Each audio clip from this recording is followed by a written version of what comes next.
নমস্কার দর্শক বন্ধু, আজকে আমাদের আলোচনার বিষয়টা কি জানা আছে তো? জ্যৈষ্ঠ মাস কেমন যাবে? জ্যৈষ্ঠ মাস যেটা অলরেডি চলছে, এই মাসে কোন রাশির কেমন যেতে পারে? রাশিচক্রের যেটা প্রথম রাশি, সেটা কি?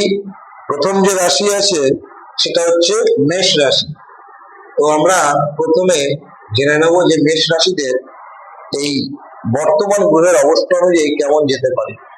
দেখুন, কোন গ্রহ কোথায় আছে সেটা সবার আগে জানতে হবে, এর উপর ভিত্তি করে তো বিচারটা। তাহলে যাদের মেষ রাশি, তোমরা যারা অনুষ্ঠানটা দেখছো, পয়েন্ট গুলো একদম ভালোভাবে নোট করে নেবে এবং তোমাদের দেখবে অনেক কাজে লাগবে।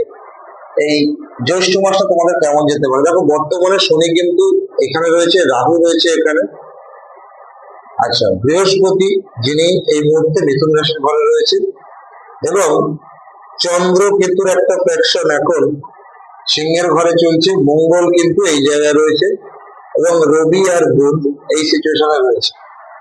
বৃহস্পতির সঙ্গে যদিও এই মুহূর্তে শুক্র জুড়ে রয়েছে।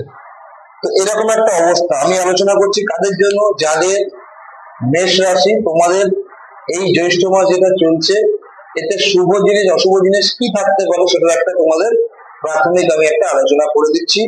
চেষ্টা করবো বিস্তারিত ভাবে ভেঙে চুরে বুঝিয়ে দেওয়ার জন্য। দেখো, যাদের মেষ রাশি হবে, এটা তাদের প্রথম ঘর, দ্বিতীয় ঘর হবে এটা, তৃতীয় ঘরে কি আছে? বৃহস্পতি শুক্র, চতুর্থ ঘর কর্কট, পঞ্চম ঘরে এখানে রয়েছে চন্দ্রকেতু, ষষ্ঠ ঘর এটা সপ্তম হাউস, এটা অষ্টম হাউস, এটা নবম হাউস, এটা 10th হাউস, এটা 11th হাউস, আর এটা হচ্ছে 12th হাউস। আমরা কোন রাশি নিয়ে আলোচনা করছি? আমরা মেষ রাশি নিয়ে আলোচনা করছি। তাহলে মেষ রাশির যথারীতি সর্বপ্রথম বলবো যেটা কি, এই যে জ্যৈষ্ঠ মাস যেটা চলছে, এই জ্যৈষ্ঠ মাসে তোমাদের সর্বোপরি যেটা হচ্ছে কি, দেখো লগ্নের 12 নম্বর ঘরে কি অবস্থান করছে? শনি। এই দ্বাদশে শনি থাকলে কিন্তু অনেকগুলো বিষয়ে সতর্ক থাকতে হবে। প্রথম কি থাকতে হবে? ফার্স্ট হচ্ছে কি, আইনত কোনো ঝামেলায় জ্যৈষ্ঠ মাসে জড়িয়ে পড়তে পারো যারা মেষ রাশি, তাদের জন্য আমি অ্যাডভান্স সতর্ক করলাম। দ্বিতীয় কি বলবো, এই শনিটা কিন্তু তোমাদের এক্সপেন্স মানে খরচ খরচাটাকে কিন্তু অনেক বাড়িয়ে দিতে পারে। তো সেই বিষয়ে কিন্তু সতর্ক থাকতে হবে। এই শনিটা থেকে কিন্তু এক্সপেন্স বাড়াবে, অনেকটা বাড়িয়ে দেবে জ্যৈষ্ঠ মাসে। অন্যান্য মাসে যেমন চলছিল তার থেকে দেখবে খরচ খরচা এই মাসে অনেক অনেক বেড়ে যাবে। দ্বিতীয় হচ্ছে কি, রাহুর অবস্থানটাকে খেয়াল করো। রাহু একাদশে রয়েছে, একাদশে রাহু থাকলে কিন্তু ফাটকা ইনকাম দেয়, মানে বিভিন্ন সোর্স থেকে মানুষ ইনকাম করে ফেলতে পারে। কিন্তু এই রাহু অনেক সময় আমরা দেখেছি কি, মানুষকে কুপথে চালিত করে। ইনকাম করার জন্য মানুষ খারাপ পথ অনেক সময় বেছে নেয়, তো সেটা থেকে তোমার সতর্ক থাকতে হবে। দ্বিতীয় যেটা কি বলবো, একটা সবচেয়ে বড় বিষয়, চন্দ্রকেতুর একটা ফ্যাকশন কিন্তু তোমাদের এখন পঞ্চম ঘরে চলছে। পঞ্চম ঘর মানে যারা বিশেষত তোমাদের মধ্যে যারা মেষ রাশির ছেলেমেয়েরা যারা প্রেম ভালোবাসা কোনো সম্পর্কের মধ্যে জড়িয়ে আছো, সেখানে কিন্তু একটা কেতু এবং চন্দ্রের একটা ফ্যাকশন এই মুহূর্তে দাঁড়িয়ে জ্যৈষ্ঠ মাসে কিন্তু চলছে এখন এই স্টেজে দাঁড়িয়ে। তো এখানে কি হবে, প্রেমের ক্ষেত্রে কিন্তু ভুল বোঝাবুঝি হয়, প্রেমের সম্পর্ক অনেক ক্ষেত্রে নষ্ট হয়ে যাওয়ার মতো কিন্তু আশঙ্কা থাকছে এই জ্যৈষ্ঠ মাসে। এই কটা বিষয় খেয়াল রাখবে। এছাড়াও অনেকের সন্তান সম্ভাবনা বা সন্তান প্রাপ্তির জন্য যারা চেষ্টা চরিত্র করছে, জ্যৈষ্ঠ মাসটা খুব একটা উপযুক্ত সময় না।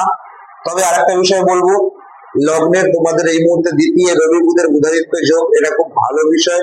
এটা কি করতে পারে, এটা তোমার এক্সপেন্স যেমন হবে, এছাড়াও তোমার কিন্তু কিছু স্থাবর অস্থাবর সম্পত্তি হওয়ারও একটা বিশেষ সময়। এটা অনেক সময় দেখা যায় না, আমার কাছে কিছু জমানো টাকা আছে, সেটা দিয়ে হয়তো তুমি কি করলে, একটা কোনো প্রপার্টি, একটা কোনো গাড়ি বা কিছু কিনলে, তোমার হয়তো মূলধনটা ক্যাশটা তোমার হয়তো নষ্ট হলো, কিন্তু সেটা তোমার একটা কোনো জায়গায় ইনভেস্ট করবো, সেইটা কিন্তু এই রবি বুধের বুধাদিত্য যোগটা কিন্তু তোমাদের করাতে পারে।